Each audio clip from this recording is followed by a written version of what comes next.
Okay, I want to welcome Zach Hansel to present on his on the AI plus human collaboration in the classrooms. Zach has been a both a participant of the KCI's programs as well as instructor for workshops. Zach is currently an assistant principal, and he will be sharing some of the work that he's been doing with AI. So I'm going to hand it over to Zach. Thank you, Justin. All right. Before we get started, there is a QR code there or a tiny URL if you want to access that. That way you can follow along. Like Justin said, there is a Google folder as well that has some other materials that you will have access to after the end of this. So, just as an introduction, I'm Zach Hansel. I'm a teacher administrator. I'm a futurist. I like to say that. I'm like, bring out the future of public education.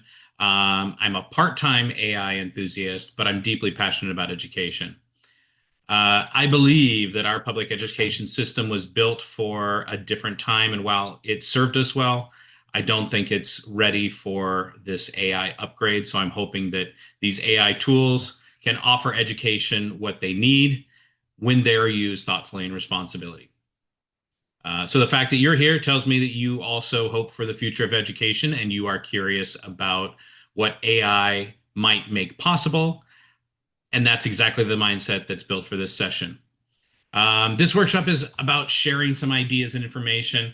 It is not going to be very interactive, but please jump in anytime, ask questions, share comments, either use the chat or raise your hand. Either way, I'll keep an eye on the chat as well as on some images to see who's got questions, and we can go from there. We're all learning this together. I'm glad you're here. Let's get started. So, this came about because I believe that AI can be integrated into the classroom. I believe that technology is there and it can help us as teachers automate the routines, allow us to use technology more efficiently, and become better at doing the things that humans can do. Humans or AI cannot replicate things like empathy, moral guidance, or deep intuition. And I think as a skilled educator, those are the things that we bring into the classroom. So, step one is providing that empathy and emotional intuition, uh, guided by human insight. No algorithm, no AI, no system is going to be able to replace you as the teacher who brings those human insights. So, I want to really hope that AI can provide you with more time to do the things that you are exceptional at and take away some of the burden of doing the day to day tasks that don't need to be done by a human anymore. Empathy brings to the classroom more than just a feeling of humanity. When kids are seen, when they are heard and understood, that brings that connection to the learning. It brings a connection to the classroom, and that helps them build more character. Teachers are also moral and ethical compasses. AI generates the information, but it cannot guide the moral necessity for holistic education. Humans are required to lead the discussion. So we are the ethical discernment of the data, right? AI is going to provide us with something that it thinks might be right. But in the end, it's really going to be our conversation that determines whether that's biased or whether that's important or whether that's right or wrong as we look at some of this data that we're getting. It'll also bring to us the social implications. Teachers are a part of ensuring that students are not just using the AI as a shortcut, but rather are learning how to responsibly and ethically prepare them to be digital citizens. And then the last thing is facilitating this productive struggle. This is one that I think teachers, I've heard a lot of them talking about AI taking this away. And I think as facilitative teachers, we can bring productive struggle back into the classroom while still using AI. it's not going to erode their critical thinking. We as teachers need to provide them with the essential cognitive struggle in different ways. Forming of hypothesis, drawing on independent conclusions, reframing AI as a thinking partner or a catalyst that requires the students to then document and develop their process to justify their decisions rather than just producing an artificially intelligent output. So it goes back to who we are as humans and how we can adapt the AI tools to become better thinking partners in the classroom. Another hope I have is the decision making, the personalization. I think AI tools can suggest learning pathways. I think a skilled educator still needs to make the final call, but teachers can help use those AI tools to adapt the content based on what they already know about the students, what their observations of the students are, and how to get them engaged in the learning through the use of AI tools. Um, to visualize this, think of AI as a highly advanced GPS system. It can calculate the fastest route to alert you of obstacles. It can give you a wealth of data about where you're heading, but it doesn't know the purpose of the journey. It can't feel the passengers along the way. It can't feel their excitement or fatigue. It can't decide if the scenic detour is worth the sake of the experience. The teacher is the driver who uses the GPS data to navigate, but it ultimately relies on the teacher's judgment and empathy and values to ensure that everyone who arrives at the destination is there and they don't arrive just quickly, but they get it a meaningful experience out of it. And that's where we're going to start today. So I've got a lot of information for you. I'm going to be doing a lot of talking. Please jump in anytime. We can break this up along the way, however you see fit. All right, here is the conversation starter. So we don't need to be the ones to teach our children how to use AI tools. That's not necessarily the goal of a middle school, elementary, or even a high school teacher is how to use these tools. They're going to find out how to use these tools along the way. But companies, businesses, the world is going to expect that educators or that students coming out of school know how to use these AI tools. 77% of devices being used right now have some form of AI added to them. 9 out of 10 organizations supporting AI want people who know how to use it. It's a competitive advantage right now. It's projected to contribute $15.7 trillion to the global economy by 2030. It's not going away right away. It's not going away anytime soon. So AI might eliminate 85 million jobs, but it'll create 97 million, resulting in 12 million more jobs being made. So as you hear people saying, they're taking away the jobs that I have, no, they're just adjusting the jobs to new jobs. We as humans are flexible. We change, we adapt, we find new ways to do it. We will find a new job. It's not going to be the same job. It's just going to be a different job. 63% of organizations intend to adopt AI globally within the next 3 years. The AI market size is growing by 120% year over year. In 2024, the global market was projected at a 33% growth. 88% of the non-users and this is just all data. There's just a ton of data here. AI is not going away. It's going to continue to be added to our system. 71% of leaders want more jobs. They're like going to hire someone who is less experienced but has AI skills. Everybody wants AI, right? We're moving into that world. And that's kind of where I started from in this is that this is going to be here. What do we do with it? So here's what we do. There are 5 stages for adoption for technology. I'm sure you guys already know them. Innovators, early adopters, early majority, late majority, and laggards, right? We are still in the early adopters phase of AI. A couple of years ago, I could have said we might have been innovators at this point, but there's so much going on in the world right now that the innovators are really sending it out to the masses. And most people you talk to now know what Chat GPT is, and they know a couple different AI tools, and they've tried them out either with their home emails or started to play with them at work. So we're really in that early adopters phase. And California is far more advanced than other states are as far as technology goes. So if we talked about the whole of the United States, California is still doing a lot of this early adoption of AI tools and how do they integrate into different systems. Many people are using them for work. I'm talking specifically about how we're integrating them into education. Where we were, search engines, right? Search engines, calculators, Google, we all had that original fear that it was going to take over students' ability to think for themselves or do research out of books, or they'd use it inappropriately for finding answers in school. Well, now that same fear is being applied to the generative AI. They're going to stop thinking.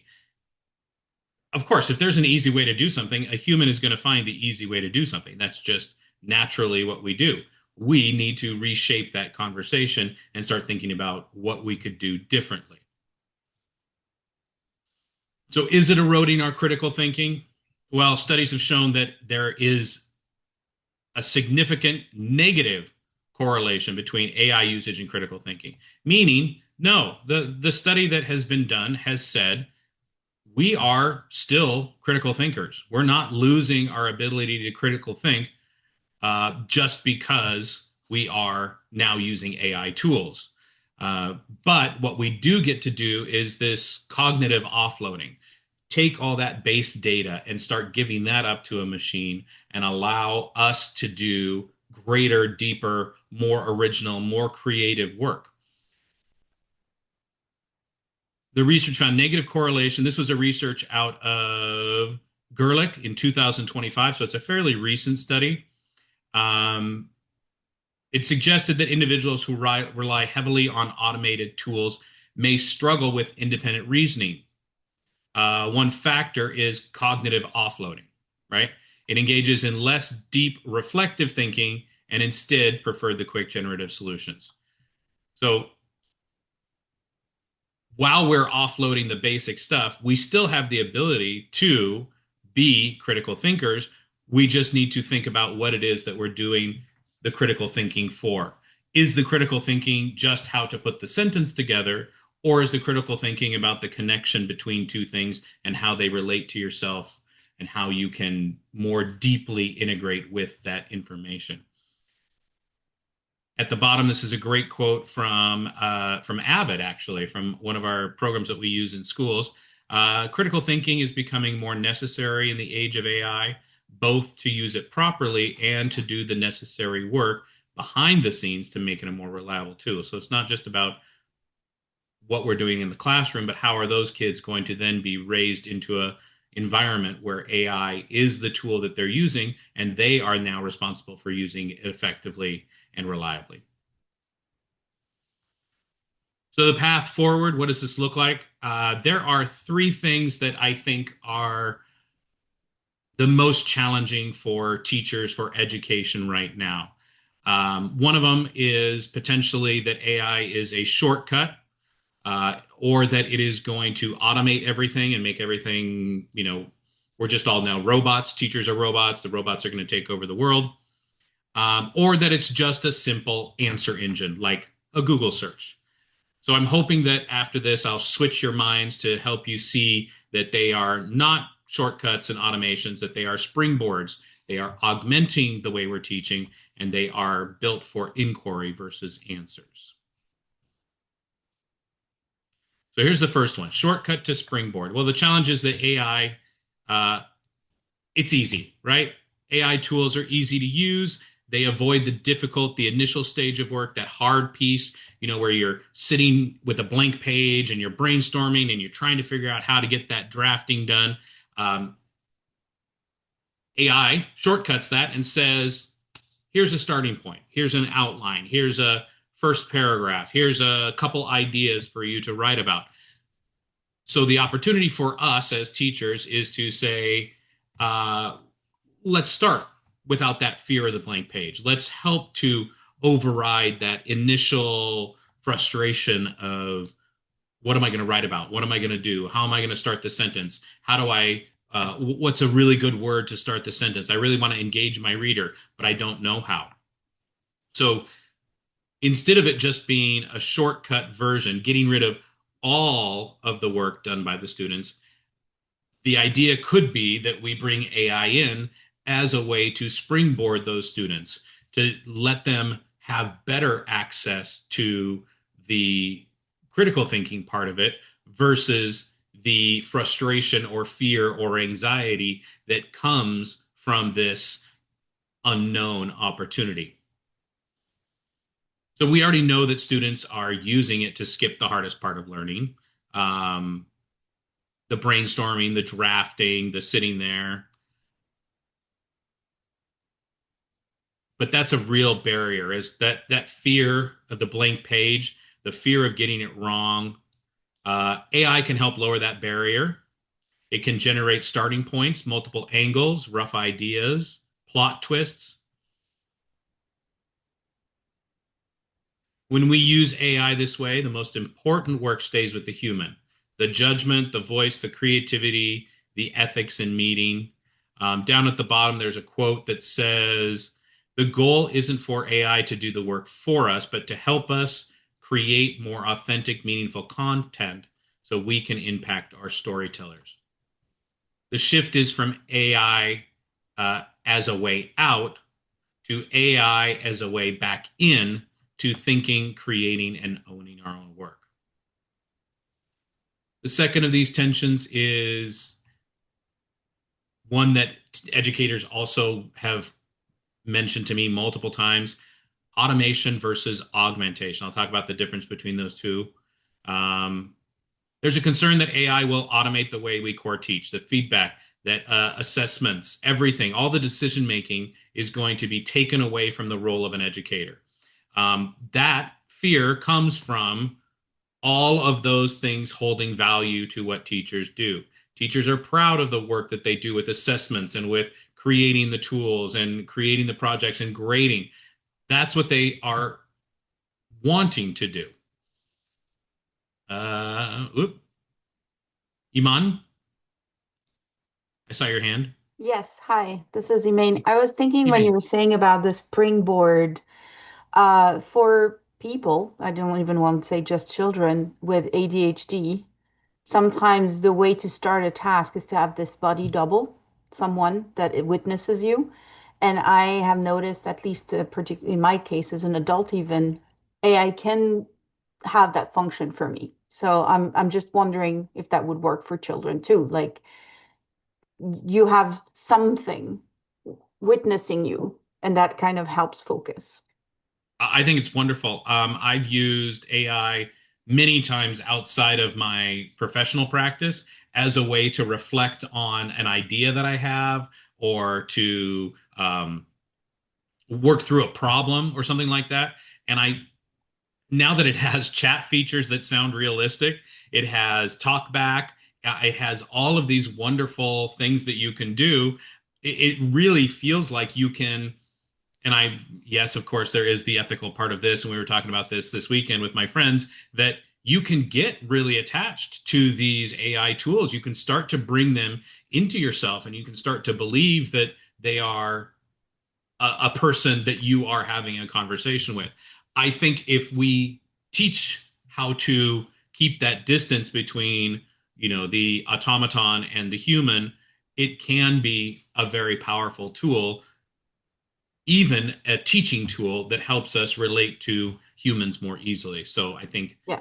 I think But, there are wonderful tools and wonderful options there. but I'm just saying, like the holding you accountable piece, like you're doing something, not necessarily the attachment, but that's a very interesting point that I'd love to elaborate on later. Yes.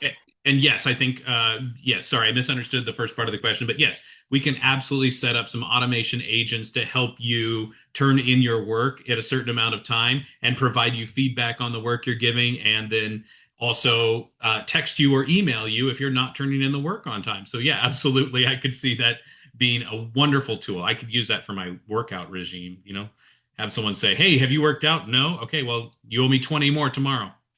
So yes, I'm on board with that one too. Uh, while we're paused, any other comments, thoughts, questions on the first couple ideas? Thinking more about automation, augmentation. Um, the opportunity is not to automate teaching.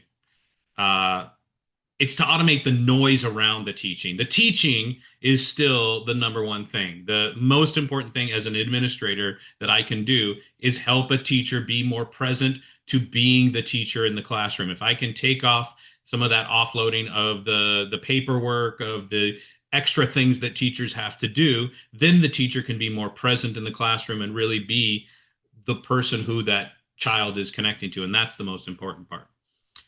So when the AI is able to take the routine, the analytical tasks, and it gives the educators something more, which hopefully, I mean, I'm not cliche in this, but it gives them more time. You want teachers need more time, right? We always talk about the gift of time. Well, how about using an AI tool to gift yourself back some of that time and cognitive space? When you are offloading those automated tasks, you can free up some of your space for creative thinking. And that's what we do. That's why technology works. We then, as teachers, are able to notice the students, read between the lines, build trust, mentor, and provide moral guidance and have those hard conversations. Those are the interactions that feel most important as a teacher. And I hope that the kids then feel supported by the teacher and by the education, and that allows them to have more access to inquiry. The visual here shows this routine task being automated by AI, and then the teacher being able to focus on those high value interactions. There is a quote down at the bottom: AI is not going to replace us. Those who learn to use AI effectively will replace those who don't. It's not a threat about anything that's happening. It's just that call to agency is that people need to learn how to use AI, and it's important for us as the teachers, the people in that front line, to be able to show that there are other ways to access AI rather than just the traditional chat GPT, do my work for me kind of conversation. Let's move to where we can augment the AI tools as elevation of the human experience of teaching. And then the last one is this change from answers to inquiry. I can really, I can get with this one personally because I mean, who doesn't love an answer, right? Google, you're sitting watching a movie, you're trying to figure out who that actress is in the movie and what she's been in before. Yeah, that's a great Google question. But I think that AI tools have more to them than just, what's the answer to the question? It's really about how can we know more or become curious based on our continued line of questioning. And what I've seen in my own personal use of these tools is that the more you ask, the more information it's going to give you. And the more information it gives you, the more then you have compiled in that area, and you can start to be curious about one or two pieces of that information. And that's really when it becomes interesting. That's where the cognitive thinking, the cognitive struggle starts to really get engaging, because it's not just an answer that you're looking for, it's maybe a connection between the answers that you're looking for. They don't have to be answer machines, right? It's like when we have prompt engineering, when we have that correct way of asking the question to the tools to get the answer that we want, we're going to be better prepared for better answers. We still need to vet the responses, figure out which ones are working, which ones are accurate, which ones reduce the bias, and then we refine and try it again. This is something that is missing right now for our students and for a lot of teachers as well. It's great to do just the one question and get an answer, but really, when we start to dig in deeper and ask more questions, we get better responses. Then we can refine the prompts to get what we're looking for. So the shift in this is putting the student in the driver's seat to reframe AI as something that you work with, not something that you submit. And so I think the distinction there is that we are starting with the prompt engineering, starting with uh, creating critical thinking around what questions I really want to ask, how can I clarify them, and is the information that I'm getting valuable, worthwhile, important, reflective? Does it produce shallow responses or is it layered? And what can I do with that information? So when I'm vetting these responses, I want the students to not just accept what AI gives them at face value, but to examine them, look for the logic, check for the accuracy, the bias, for the hallucinations, right? We love that when AI hallucinates. And then check those claims with outside sources. Now we've got to use Google or use other tools to really determine whether or not those are accurate information. And then when we find out what the information is accurate, we refine it based on what the students want to see. They can push back on the AI machine for clarification, for counter examples, for alternative perspectives. They can start to have a dialogue between the tool and themselves. And the shift focuses away from what is the AI producing to how I, the student, evaluated, questioned, refined my thinking. And it replaces inquiry with, or it places answers with inquiry. So students are getting better at not just finding answers, but asking better questions. And asking questions is, again, back to our humanity, deeply human and deeply thoughtful. It's something that we don't want to lose as educators. We don't want to lose as a society. So here's what a quick classroom example would look like. I'm going to use this example over and over again. So we've got an eighth grade history class. They're researching the cause of industrial revolution. The student starts with a basic prompt. What caused the industrial revolution? Sadly, I have seen this on many assignments, and I know that this is something that teachers are still asking, and that's a Googleable question, right? That's something that I could put in Google right now and get an answer for it. It might not be an essay, it might not be written in my format, but the answer is right there. It's easy to find. So instead of doing something like that, right, because that's what the AI is going to do. If you just give it a simple question, the AI is going to tell it, this is what caused the Industrial Revolution. The student then needs to refine the prompt and say what causes were economic versus technological, and which mattered most for the working class families. So now we're taking all that information that's out there on the internet, all that research that's being done, and bringing it all back together to get a better response. Check it for the answers, check it against the textbook. Is it match what we know? Can we find a primary source that shows this? This is all extra research that could be done that's now far more meaningful than just the cause of the Industrial Revolution. Could we look for other resources that are out there? What is the AI overemphasizing? Is it putting too much emphasis on technology, or is it underplaying the labor conditions? Refine it again, right? So now I can look at different things. How did child labor factory in early industrialization? Do historians disagree or agree about this role? So I can start asking more detailed, more nuanced questions. And then in the end, I get not an AI generated paragraph. I get an argument produced by an AI tool where a student can now really dig into what they want to share with their teacher, their community, their Socratic seminar. So AI didn't replace the research. It just structures it. It brings it into a different thinking file. The thinking still stays with the student or the students. Maybe this is a group project, bring together. And to incorporate academic integrity, this gives us a way to look at it differently. So instead of saying, did the student write this themselves? This model would allow us to say, have the students explain how they got to these answers. What form of reprompting or question asking or inquiry did you need to do in order to get to your answer? AI is going to give you the answer, but how did you get there? What was your process? What was your critical thinking? Um,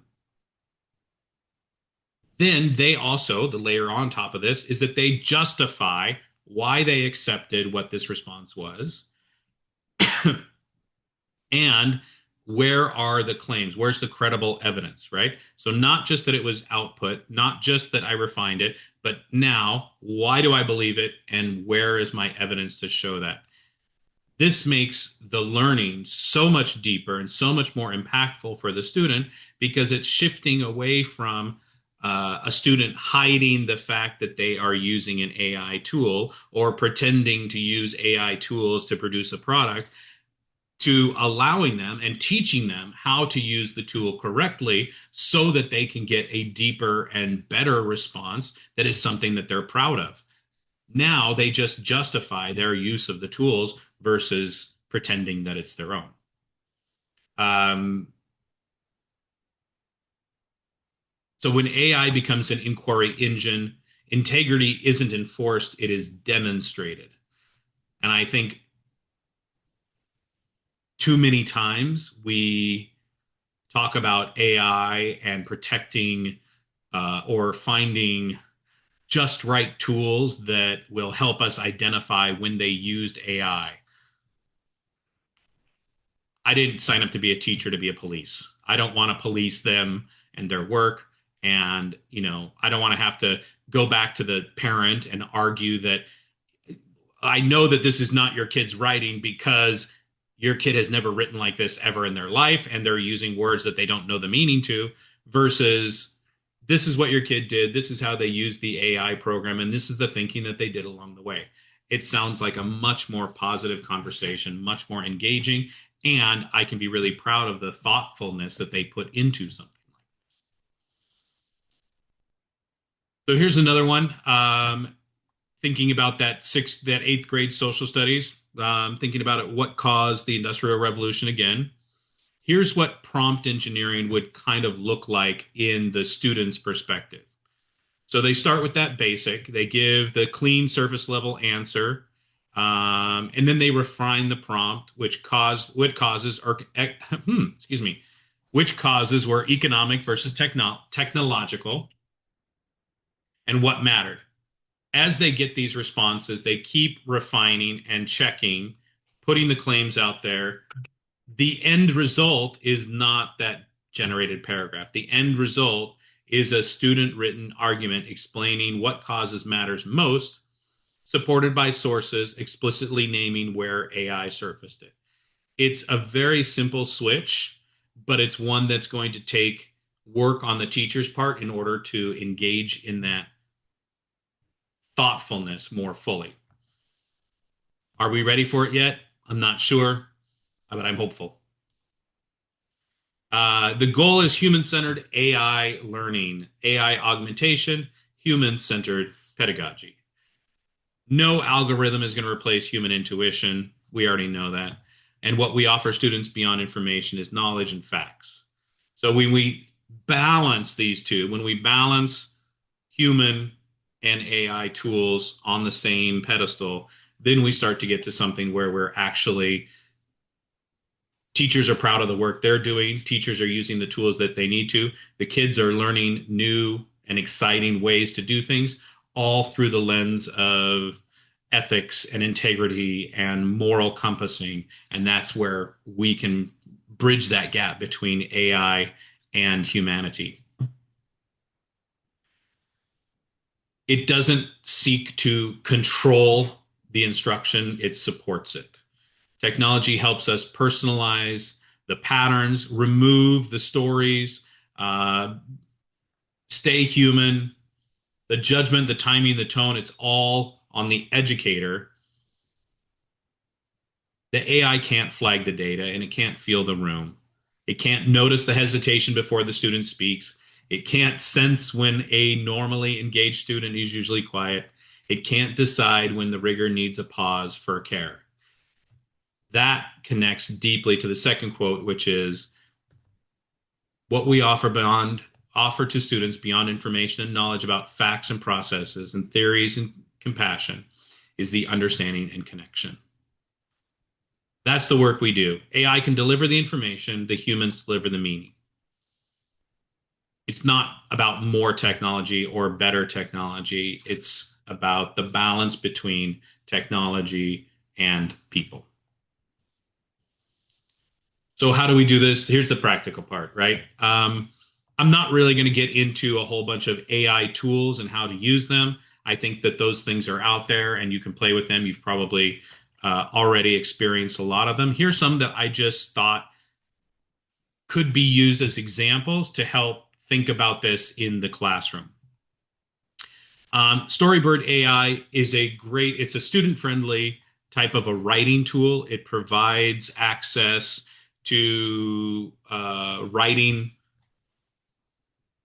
assistance for students with image generation. So the goal is that a student gets to create their own storybook.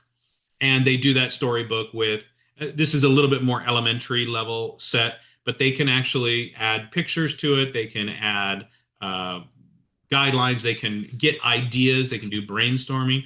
It is very fun and easy to use and is good for use in the classroom. Has a great center around imagination. It gives them some cool prompts. It does some AI generated art. So easy to use, all in one tool for a teacher who wanted to take on writing with imagery and creativity. Dream Generator is one I would love. It's essentially a image creation tool, and I love it for like someone who's doing digital arts, maybe someone who wanted to add it as piece of a creative writing, or someone who wanted to use it as inspiration to start the creative writing process or start the project-based process. This I've also hoped that these could be starting to integrate into English language instruction as well, where an image is presented to a student and then that student describes that image in English, or vice versa. The student writes something out in English and then sees how well the computer can interpret their language into a picture. And then they have to refine the image based on their version of English language. So it really is then a practice back and forth between the computer and the student to see what images can be created with new language construction. The last one is Google's Teachable Machines. This is kind of in the STEM area. It's much more of a coding type of a tool, but it's a great way for students to get access to what is going on behind the scenes. In this one, you are actually teaching the Google AI what the difference is between a soda can and a soup can, or a fake dog and a stuffed dog. And you are sharing that information with the computer to then have it recognize something for you around the room. So you are training the machine with your own information. Great kind of concept stuff. Nothing really practical to use in the everyday classroom, but something that could be really incorporated into excuse me, into a fun kind of a STEM class, or a makerspace class or something like that. So there could be, so here I have an assignment idea down at the bottom. Instead of writing a paragraph about a historical era, have the students design a propaganda poster from that period using the AI generation tools as a starting point for their design. So a great way to kind of vary the thinking around how to use these tools. So here's what quality prompts would look like. This is like how, if you were ready to shift your thinking in the classroom, here's a way you could start to encourage more critical thinking from just using new AI prompts. So it starts with generating the quality prompts. When we teach students how to do prompt engineering, what we're talking about is constructing questions with clarity, specificity, and constraints to allow the AI, to give us a better response. Back in the day, in the first integration of all of these large language models like ChatGPT, people were making a ton of money just teaching other people how to do prompt engineering. Nowadays, the prompt engineering is not as important, because most of the models have gotten someone like me who's not putting in all the stuff. And I'm just like, hey, tell me about the weather outside. And it's like, no problem. I got you. You don't have to be as specific anymore, but it still creates a better learning environment, a better opportunity when students can engineer these properly. And some of them uh, really do make a big difference. So good questions are not accidental. They require clarity, specificity, and constraints to give a better response. The constraints really help it to narrow the ideas down. So it's not giving you the entire internet. It's giving you, just a section on industrial revolution. Vetting the responses. Students still need to be fact checking. We talk about fake news all the time in the public, right? We want to, what's fake, what's not fake. We want our students to be able to be determinants of those things as well. So they need to be able to evaluate the logic of the responses, look for oversimplification or bias, and corroborate the claims using other scholarly text or articles. And then the final part is that iterative refinement. It goes over and over again. It keeps getting, ask a question, ask another question, ask another question, follow it, more constraints, bring it down tighter. If the first response is not what they want, why did it come out that way? What can they do to give them better responses? And the other thing is they can look for counter arguments. If they're asking for a question about the Industrial Revolution, they could ask from the other side, or they could ask from a perspective of a leader during that time to give like a counter argument to what they're looking for. When students are doing this well, it's not about what the AI said, it's about how you got there. There is a new tool that I've come across. It is called Kylo, spelled Kailo. And I linked it somewhere in one of my tools, but I just wanted to share it with you real quick. It hosts structured debates for students. So it brings the Socratic seminar into an online format. And one of the things that it does is it uses AI tools to help provide evidence for the students, and then the students have to defend it and vet it during this online argument. So it's not like you can just use AI tools and speak what it is. It will augment their environment, providing more critical thinking, making the visible learning, and then the students understand. So it's not about what the tools are doing, it's how we can make the tools enhance our conversations as well. When we are teaching this prompt engineering, we're asking about these four things. What is it that I'm looking for? Why do I want this? The more we know what we're trying to learn, the better output we're going to get. Context. Why are we wanting to know this information?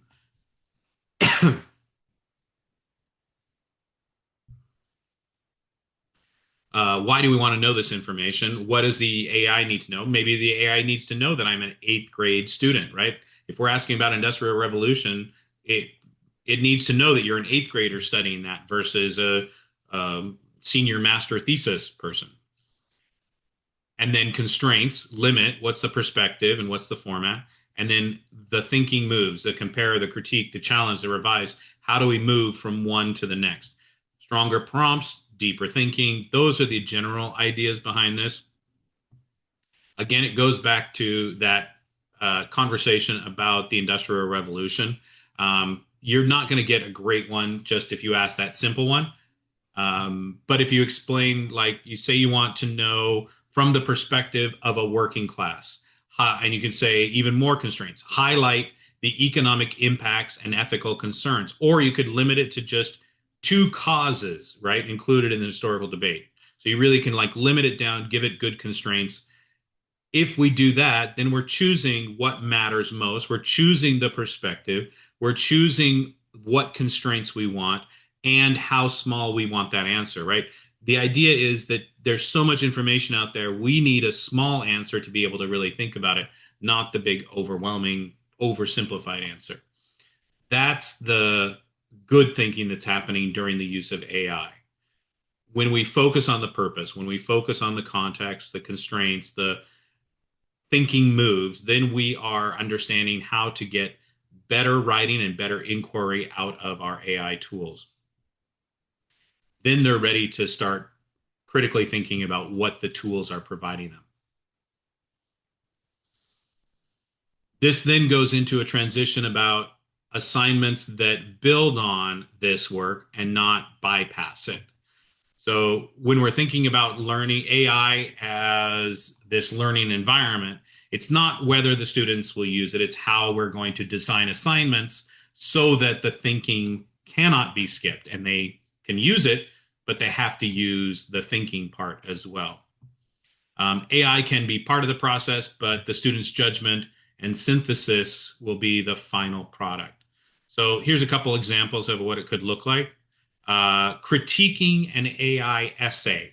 So have the student prompt an essay, prompt AI to write an essay, have them critique it, fact check it, rewrite it, identify the flaws and the biases, and then that's the response that you're looking at, not the essay itself.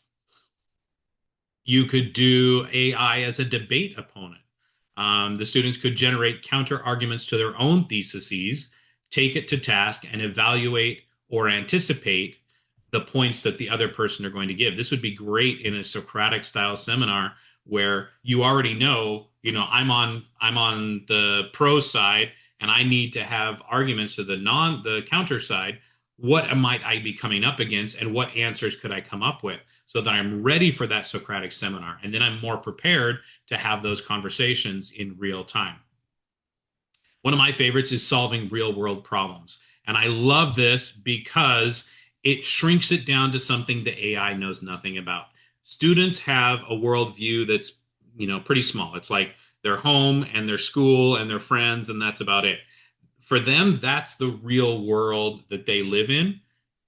Have AI solve a problem that exists for them in their world, and the AI doesn't know anything about it. So they really have to dig down and start providing some more specific constraints so that it can help them figure out how to get chocolate milk at school or figure out how to get kids to recycle more when they throw it all into the same bin. All of that kind of stuff could be something that AI could really be helpful with for students doing real world scenario problems or like a STEM class or a makerspace class where they're doing that project based learning. The last one, this is one that came up as I was doing searches about how to use AI appropriately, was this do an impossible thing. I don't know if you know this. Walt Disney once said, it's kind of fun to do the impossible. And Walt Disney's one of my idols. So I anytime I hear the word impossible, I'm like, it just means it's not done yet. That's all it is, right? So this idea comes from a project called by Ethan Mullock. He does research into leadership and how AI is going to transform work in education and entrepreneurship. And he said that he would ask the students to use AI to do something they couldn't normally do, like code a simple app with no prior coding experience. Most of our elementary, middle school kids don't have any experience in coding or have limited experience. Have them make an app using the AI tools. It's not the idea that you're going to get an app that works that you can make $1 million on. It's about the process of getting to that. It's about the along the way work that you're doing with the AI tool that's helping you really build those critical thinking skills. It's about debugging, modifying, understanding the code, why things work or why things don't work. So AI doesn't remove the rigor; it just moves it to a new location. It relocates it to a different portion of the project. The work is then shifting from producing to evaluating or refining or owning it. It's exactly what these assignments do. They invite the student to do the thinking. The AI stretches what they're capable of thinking that they can do, and now they are working with the AI machines. So my final quote for this one is we can and should be designing tasks in this way so that AI doesn't bypass the learning. It makes deeper learning unavoidable.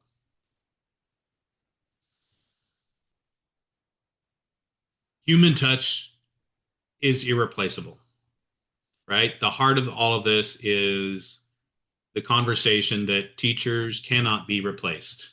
No matter how badly AI wants to take over our jobs, we still will need to be there 100% of the time. It just will be different than what we're doing right now. Education is human. It has to be. That's the only way it works. It's a powerful ally, and when it's used wisely, it can take the rigor, it can take the repetition, it can take the routine, and it can help us organize that information, surface patterns, and remove all the friction from our work. But it cannot replace us. And ultimately, our education is about building minds and shaping character. The gift is that AI, when used effectively, provides teachers with the time to be more human. And as we already know, children learn best when they feel heard, seen, and understood. And when we're not buried underneath emails and grading and administrative noise, we can start to notice the quiet student who's struggling, the frustrated student who needs encouragement, or the confident student who's masking insecurity. AI can provide information, but it can't navigate the ethical complexity. It can't model integrity. It can't model kindness or accountability. Educators help the students make sense of the right and wrong and the impact of responsibility. For me, the relationship between a teacher and student creates the safety. It creates a safety to take risks, safety to ask questions, safety to fail and try again. And when the students feel connected, behavior improves, engagement improves, learning deepens. My hope is that the more that we offload the tasks that drain us, the grading, the emails, the organization, the more that we have energy for the work that matters. In the long run, students don't remember every lesson. They don't remember the standards. They don't remember the goals that we put on the board.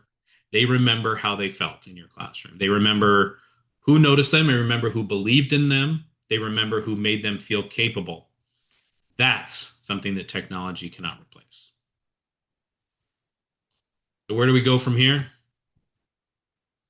We've talked about what's possible. We've talked about what's already happening. We've talked about what students are already doing with AI, whether we plan for it or not. We, being the educational systems, don't have very good guidelines about how AI should be integrated across the classrooms or districts yet. Some districts have created packages where they say this is how we're going to do AI. Some have had loose language that says AI is okay only if you use it like this, or if you're managing it. Some people have just kind of dropped it in there and see what happens. I think that's where my district currently is right now. It's just like, well, you can use a little bit, but not too much, and let's see what happens with it. That's okay.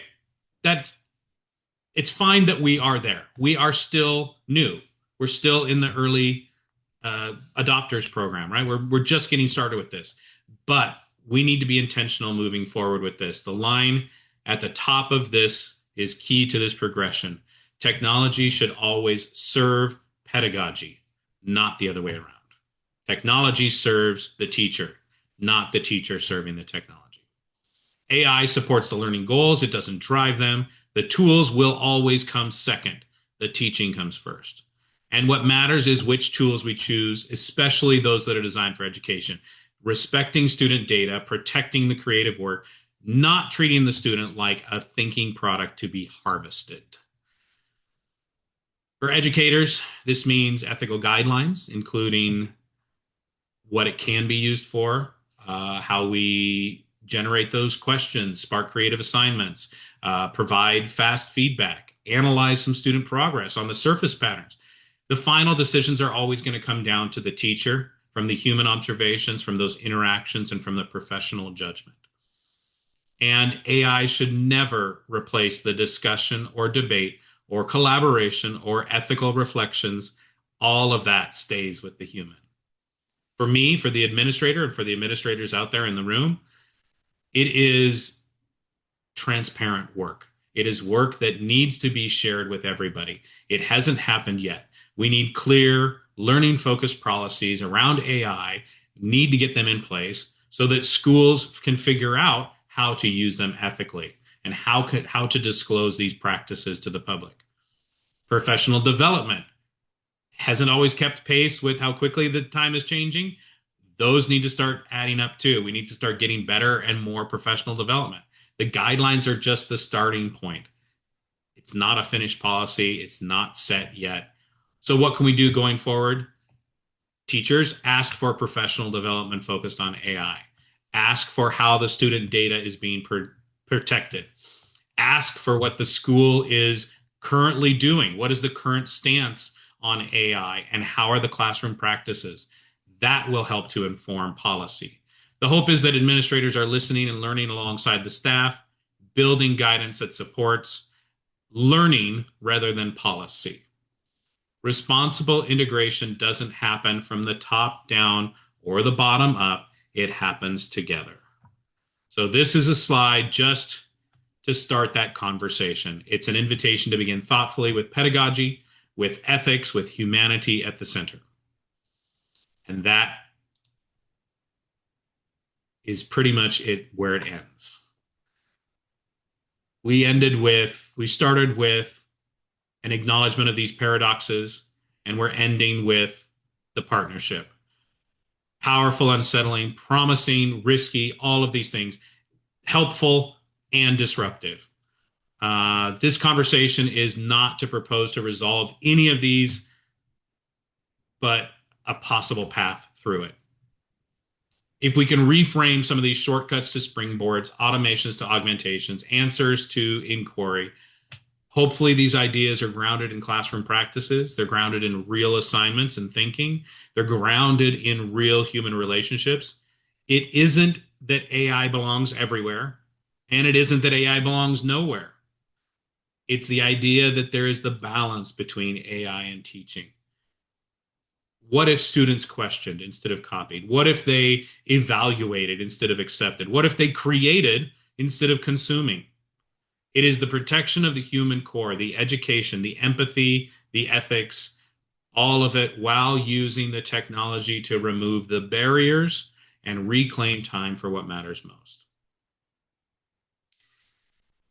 Reminder for us going forward. Start small. Doesn't have to change the world overnight. Start with something that you need done right now. You don't have to have all the answers. You don't need the perfect policy. You don't need every tool. One assignment. One assignment redesigned is the start small. One conversations about students, about thinking and integrity. One professional request for learning. One moment where AI supports the work and the judgment stays human. That's how cultures change, not through mandates, not through practices, but through one idea at a time. And so this final quote from Ethan Mollick, the ultimate goal is not artificial intelligence. It is co-intelligence. A future where humans and machines work together, not to replace, but to extend what is possible. If we can do this well and we prepare the students for an AI augmented world, we prepare them to lead in it with curiosity and creativity and care. Thank you for listening. I know that was only about an hour. I have just a whole bunch of other stuff. You're more than welcome to stay on. There are several things on here that are just fun to look at, not necessarily useful, maybe useful. In this one, these next two slides, there's a tool called Notebook LM. And I hope all of you have used it at some point for something. It is one of my absolute favorite tools to use when I've got a whole bunch of information and I need to bring it all together. So when putting this together, I had a whole bunch of information. And I'm like, hey, it was just one of the options. Make me a roadmap to show me what the AI-powered classroom would look like. So in essence, this, if you posted this up on your wall, this could be your roadmap to co-intelligence, and it has a little couple stopping points along the way. Thought it looked cool. It was very pretty. I was doing this at my father-in-law's house, and he saw this over my shoulder. He goes, "What's that?" I was like, "Yeah, let me tell you all about it." And then the second one is the AI Educator's Guide to Fostering Critical and Creative Thinkers. This is more of the roadmap of how do we get from AI as a cheater's tool to AI as a inquiry tool, and how do we keep the humans in the loop?